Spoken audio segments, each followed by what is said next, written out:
And now for something completely different. Welcome to the Weege Show here on Thursday at ZMax Dragway, which is part of the Charlotte Motor Speedway complex. The drag strip, which will host the first ever SMX or SuperMotocross race. That'll take place this Saturday.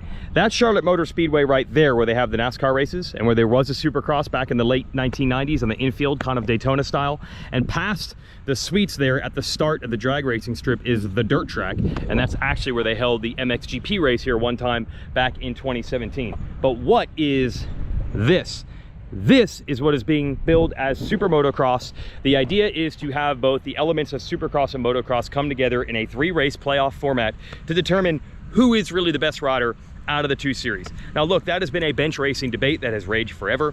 We do get occasional seasons like last year where Eli Tomac won them both and made that argument easy. But in other years, it's, you know, is it Dylan Ferrandis winning in 2021 in one series and Cooper Webb winning 2021 the other series? You know, who's the best? That is the concept.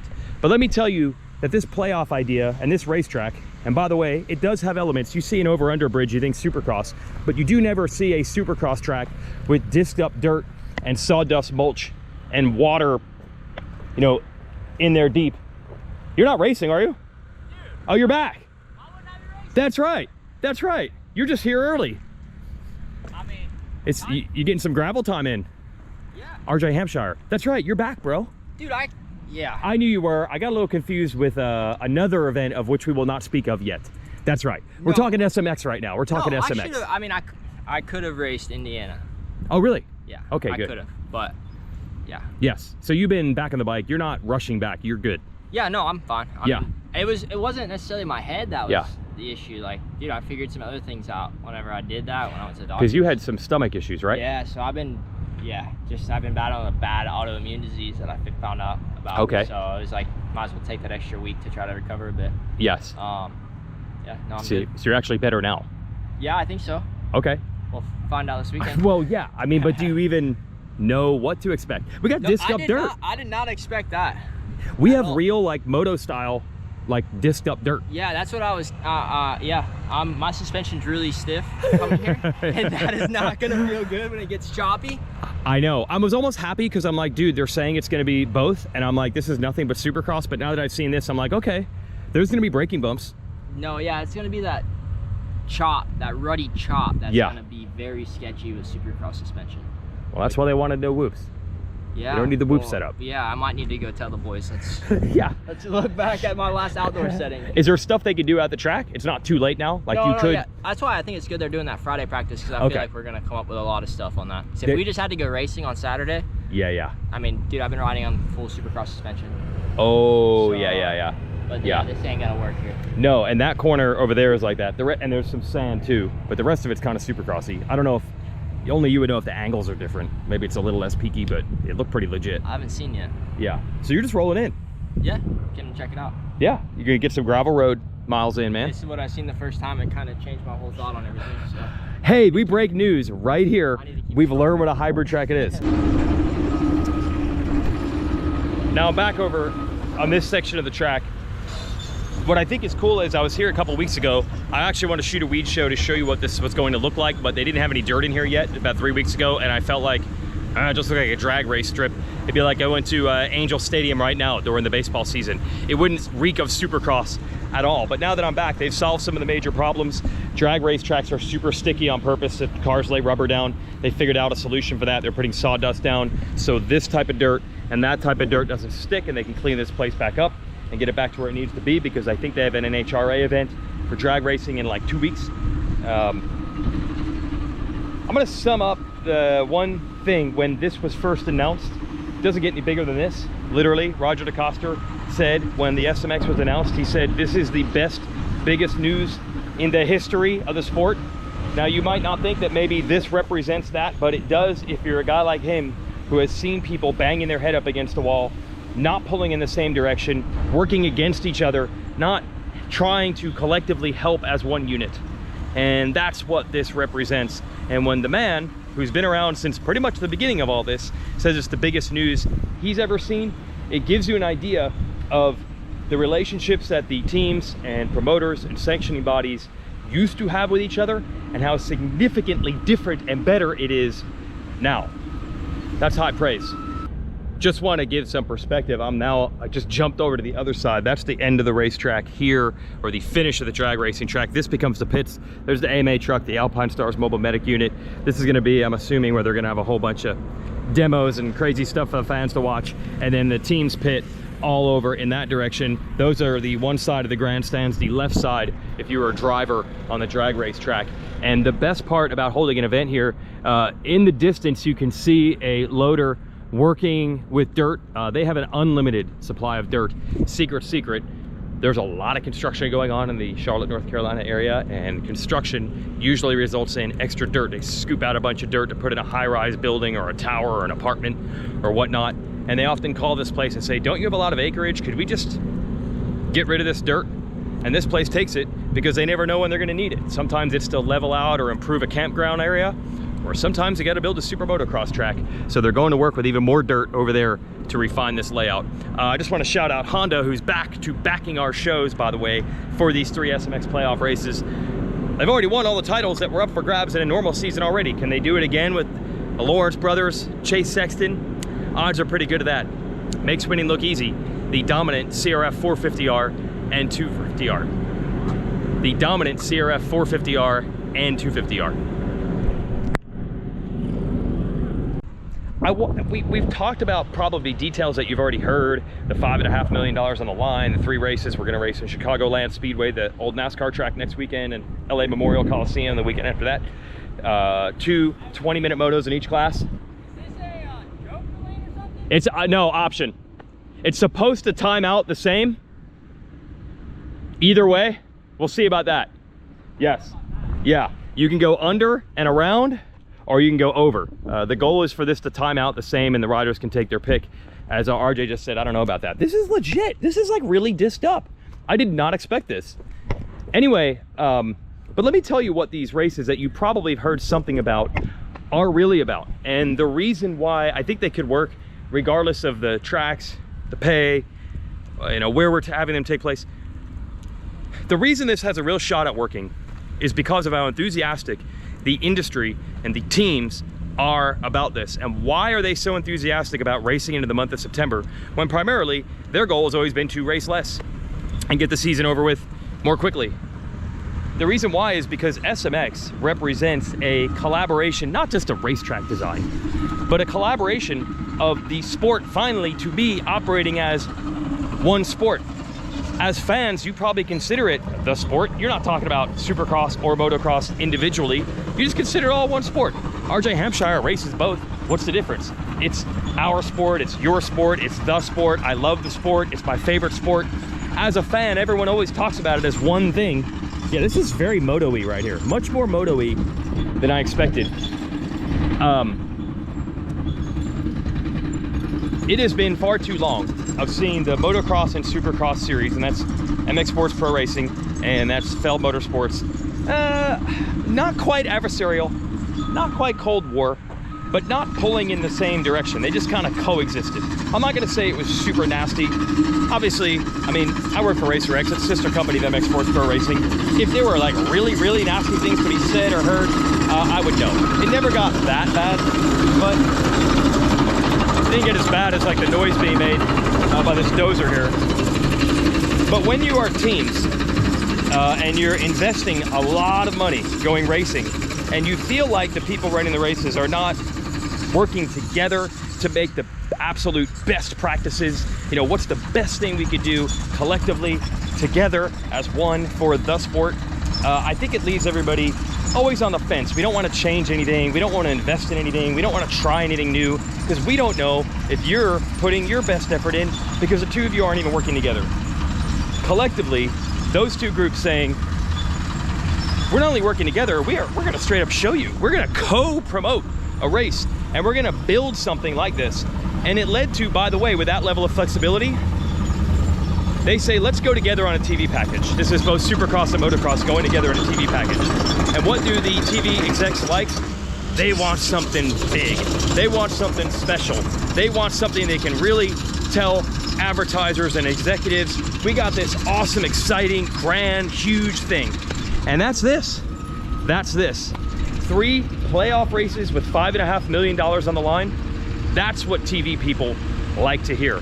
And when they like to hear things, they're willing to pay more money to have it. And when you get more money, now things start to work in the right direction to build something like this. So you put all that together, and there's also an AMA component because you have a sanctioning body that operates separately from the promoter, because to make things on the up and up, you can't have the people that sell the tickets be the people that make the penalties on the performers. You have to have a separate neutral group for that. But what you might not realize is there's two of those groups. There's the old AMA, which is the AMA that operates out of Columbus, Ohio, and there is AMA Pro Racing, which is the pro racing subsidiary of that old AMA that was sold off to the folks at Daytona, I believe in 2007. Those two groups, there's been two AMAs kind of not really working together, kind of somewhat coexisting. The AMA Ohio ran the sanctioning of the Supercross races with a little bit of help from the AMA Pro Racing and Daytona folks. They ran the results. But the AMA Ohio people ran penalties and things like that. But the motocross series was more AMA Pro Racing out of Daytona. Do you see how confusing this is getting? Are you already confused? You're like, wait, we got multiple promoters, multiple AMAs. This is why if you're a team or you're a sponsor or you're a rider, you're just like, what is going on here? Until now, until this. Now, I was in the AMA truck this afternoon and I'm seeing the folks from the regular AMA in Ohio and the AMA Pro Racing Group working in the same truck. There's one rule book for this series, brand new for SMX. They finally got it done here. They said this is our chance to start from scratch, to take the old rule books, to make best practices, to figure out what's the best idea overall.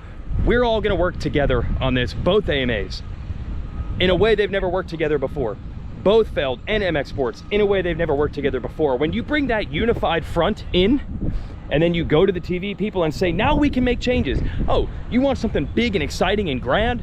We can do it because we all trust each other. We all work together.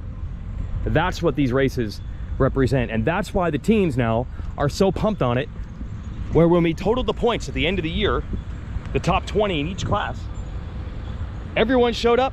The only ones that are not here, Chance Hymas has a torn ACL, and unfortunately, Eli Tomac has a ruptured Achilles.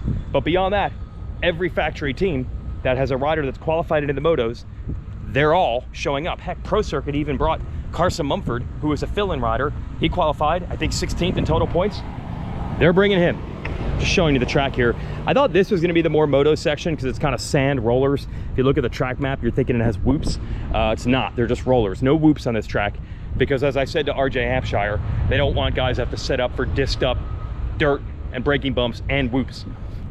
Again, best practices, put our heads together. I think the team said, could you do this for us? And they said, yes, we can do that for you. And we say we mean one we mean both AMAs, Feld and MX Sports working together to give you guys what you want. And the reward is, we've got all the factory guys here. Cooper Webb's gonna be here on a different bike than you saw him racing this year. He's going to debut it at these races. Barsh is back, Anderson's back. Jett Lawrence and Chase Sexton will renew their battle. Dylan Ferrandis is here. You're gonna get all the guys. You know, you could think of races that we had somewhat like this, like the Monster Energy Cup back in the day. A, you didn't know who was gonna show up. Definitely not everybody. And when they did show up, were they really trying? There was $1 million to one guy if he absolutely nailed the perfect night. But here, somebody's gonna win $1 million in the 450 class no matter what. Someone's gonna be the champion. And it's $500,000 for second, so the riders can't complain. They're basically getting the amount of money that would be their factory bonuses in Supercross or Motocross, so it's like a third championship bonus they could make for the year. This is what happens when all the brains get in the same room, the same meetings, and actually start collectively working as one. And then they go to the TV people and say, hey, boy, have we got something special for you. No more confusion, no more, what is this? Is it motocross? Is it Supercross? Nope. It's 31 races, all everybody pulling the rope in the same direction. You fans have always considered it the sport. That's what everybody on the inside has always wanted, and that's what we finally got. Hey, this even worked out for me personally. I'll be in the TV booth announcing tomorrow afternoon. It's an afternoon race. 3 Eastern time is racing, 2:30 Eastern time. We will have a pre-race show that's on Peacock, SuperMotocross Video Pass overseas, and USA Network. Anyway, I'm in the booth. Never been in the booth for a Supercross. We got James Stewart and Ricky Carmichael. What do we want to do? We have no barriers. Let's do it. Let's do what's best. These things are all happening because of this concept of everyone getting on the same page and operating as one sport. And I think this is going to be cool, and the riders want to win and the teams want to win. They're going to try, and I think that's going to make up for if these hybrid tracks, I don't know how they're going to race. I mean, you saw Hampshire. He had no clue that the dirt was going to be like it was. So I don't know how it's going to race, but regardless of that, you're going to see guys trying really hard for the money, and these teams really want to win this, as opposed to what we kind of know of races in the fall, when we would consider them off-season races, where the teams are like, we don't even want to go, we're spending the money so you can just get some show-up money, like in Paris, something like that. This is not that. This is teams really wanting to win this. This isn't like, hey, we got some extra race, can we get it on TV? No, this is TV people really wanting to have this. This is riders saying 3 more races where I can make a lot of money, I'll take it. But it's not just this. There are so many other little things where I get suggestions from fans all the time saying, well, why doesn't the sport do this? Why doesn't the sport do that? Oh, here's my proof right here. That is Mike from the AMA Ohio on the left, and that is Kevin from AMA Daytona on the right, both riding out here to look at the build of the track together, both AMAs working together. We're beyond the confusion. And that's what the teams are excited about. Easier licensing, easier sign up, rule books that are universal throughout the whole series, every week, just streamlining and making things simpler and better. And then when you make things simpler, you make things nimbler, right? So you can come up with an all new idea. And now, like this, you can just do it. You can just do it. You don't have to have people arguing over petty things or ego or whose idea was it or who's in charge. I've been shocked in a lot of meetings this year when I see Carrie Coombs of MX Sports and Kenneth Feld, and he defers to her and says, well, what do you think? And she says, well, what do you think? I never thought anyone would be able to collaborate like that, let alone those two groups. It's something you don't see very often. Everyone dropping the ego, putting the sword down and saying what's best for us. And it resulted in this, but it's only symbolic. It's symbolic of what we could have down the road. I think we can make things better and better and better because people are finally working together collectively as one, which is what we've needed for the longest time. As for the racing, we'll find out more tomorrow though. Get to ride, we'll talk to some guys. I mentioned the names, we've got all of them. I'm a little disappointed that a lot of privateers are not coming out. It's the exact opposite of the way these races normally work. It's hard to get all the big names in the factories. It's easy to get the privateers if you dangle a little bit of money. It's actually been the opposite. All the factory riders are here. I don't know where the privateers are. They've had several that just aren't racing it. I don't know why. I mean, there's purse money in the LCQ. There's purse money for every individual race. 400 grand in individual purse money at each race. And also the end of season money, which is huge, like 100 grand for top 10 in the 450 class. A guy like Grant Harlan is like 11th right now in combined points. Here's a disc up dirt. Look at this, an off camber with mulch and some serious disc up dirt. Wow. And then in the sand. A little more motocross than I thought. Anyway, we'll see how this one goes on the execution scale. How good will it be tomorrow? I can tell you these stands are gonna be packed, but that's just because we haven't had a race in this Charlotte area in ages, and I live here, and I can tell you the pent-up demand for a race of this caliber here is incredible. That part is gonna sell itself. Just give us a race, any race, we'll go. That's gonna be good. How's it gonna race? How's it gonna play out? What kind of action are we gonna see? I don't know. You're just gonna have to tune in and watch. But what I already know is the collective unit of the AMAs, the promoters, and everybody all working together is a massive thing for, what's that term? The sport. Operating as one.